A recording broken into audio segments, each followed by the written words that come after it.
to serve Trump's... Yes, they are. If Trump does something wrong. No, that's wrong. That's not correct. You have a wrong, and you have to tell me, what article does the Attorney General fall under? 1, 2, or 3? In this clip, a Hispanic student challenged Charlie Kirk on immigration, constitutional law, and due process. But Charlie Kirk doesn't fold. Charlie Kirk calmly schools the student on Article 2 powers, the DOJ's chain of command, and Supreme Court rulings. Through every heated moment, Charlie Kirk stands firm, factual, and fearless. Let's hear what he has to say to Charlie Kirk. Hi, so my name's Robert Matas, and I kind of want to not make this like a screaming match. I first off do want to say that although I don't believe in a lot of the stuff that you say, I do want to give you your flowers for giving us, people who do disagree, the chance to come and talk about it. Thank you for saying that. And two, like, even for me, like someone who wants to get into politics, I have a chance now to challenge my beliefs and my stuff with someone who's like talked to Newsom and everything. So my main thing I want to talk about is the fact that, so you have said that you're a constitutionalist, right? Like, do you feel like you are a strong believer in the Constitution? Correct. Yeah.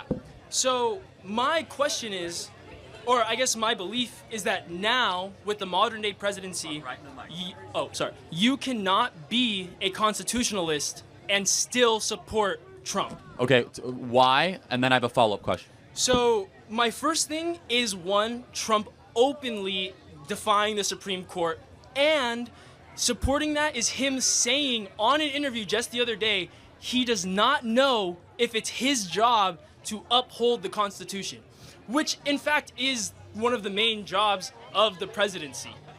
Which I feel like, am I wrong? Can you combat that? I don't believe that's what he said, but let's talk. You can look at the interview. That's literally what he said. He has lawyers to decide whether he has to uphold the Constitution. No, of course. When the DOJ is not his attorneys. Well, no, the DOJ actually 100% is. They are the U.S. government attorneys. No, but they do not protect Donald J. Trump. Stop interrupting me. First of all, what branch is the Department of Justice in? I'm not, okay, sorry, I don't have that shit written down here. I'm just... Dude, come on. I mean...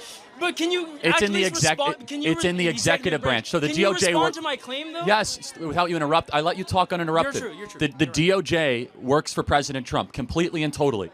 They are in the executive branch. The Attorney General is wholly adherent to the President of the United States. Secondly, tell me about Article 2. Well, they are also there to keep Trump in check. No, they're not. No, that's where you're wrong, dude. That's the third branch. That's what. No, see, this is where you're totally miseducated. The DOJ works for President Trump.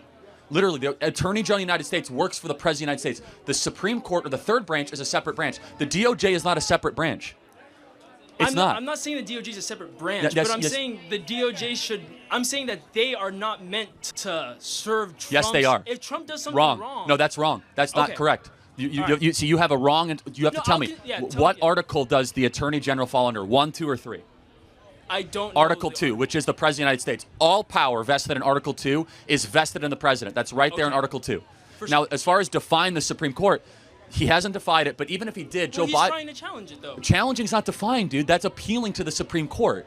Joe Biden literally defied a final decision on the Supreme Court when it came to student loans. But it didn't go through. It stopped. No. Joe Biden kept on actually defying it. Yeah, because he kept trying to rework it to where it would be legal. Again, but the point, he stopped. He materially defied it. That's beside the point. He kept trying Trump until is the not, Supreme Court Trump is found not him, currently defying the Supreme Court.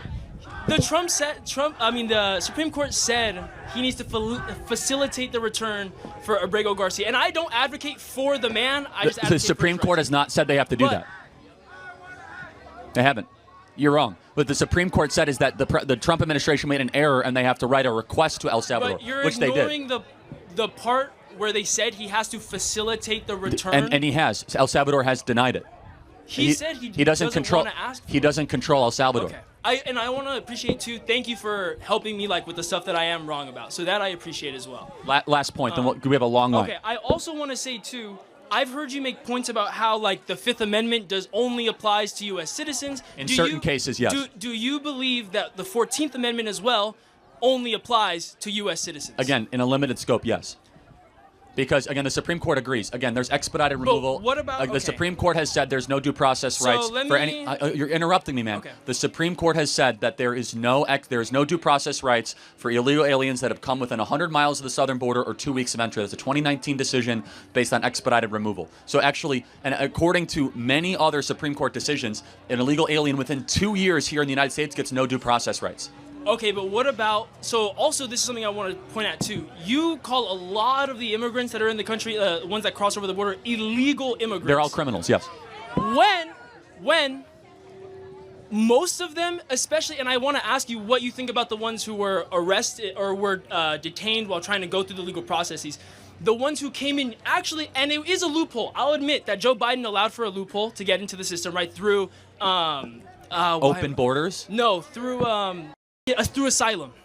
So asylum was a loophole, but it still was a legal way to enter the country.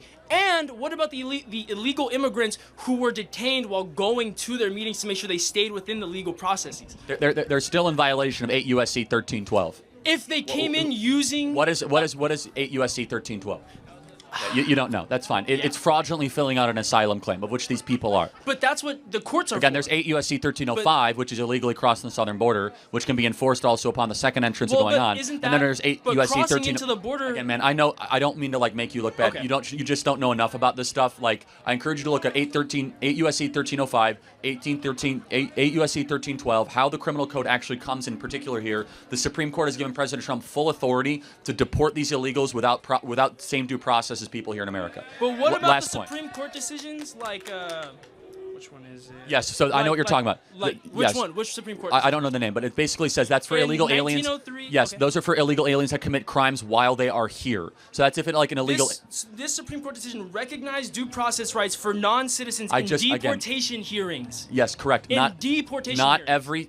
Again, the Supreme Court has clarified that in 2019 that not every single illegal here within the last 2 years gets a deportation hearing. They've clarified it, and people are conveniently ignoring it in the media. And Thank you so for your time. Can you tell me then where I can find that they clarified it? Type into ChatGPT. Not ChatGPT, from the Supreme Court. Well, again, it will lead you to the source. Say, find me the Supreme Court case, because I don't know the name of it. 2019, 2018 decision around expedited removal within 100 miles of the border and 2 years of being in the country. The Supreme Court clarified they do not need the same due process rights. But, so you're also saying, though, that these other Supreme Court cases that reaffirmed that due process rights does apply to non-citizens, naturalized or... Again, what the Supreme Court said is they had a distinction. They said that if an illegal alien is here and, for example, commits a DUI, they get due process on that infraction. They don't get due process necessarily on just the fact they came into the southern border illegally.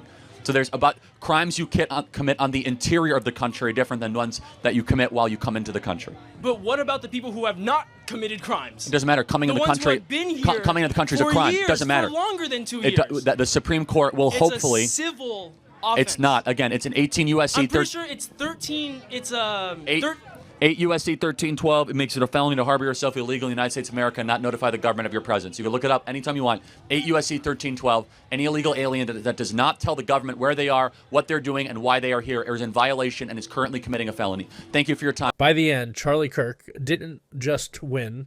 Charlie Kirk gave a legal clinic. Charlie Kirk outclassed every argument, backed by law, not emotion. That's why Charlie Kirk keeps dominating these debates. Charlie Kirk knows the facts, knows the law, and never backs down.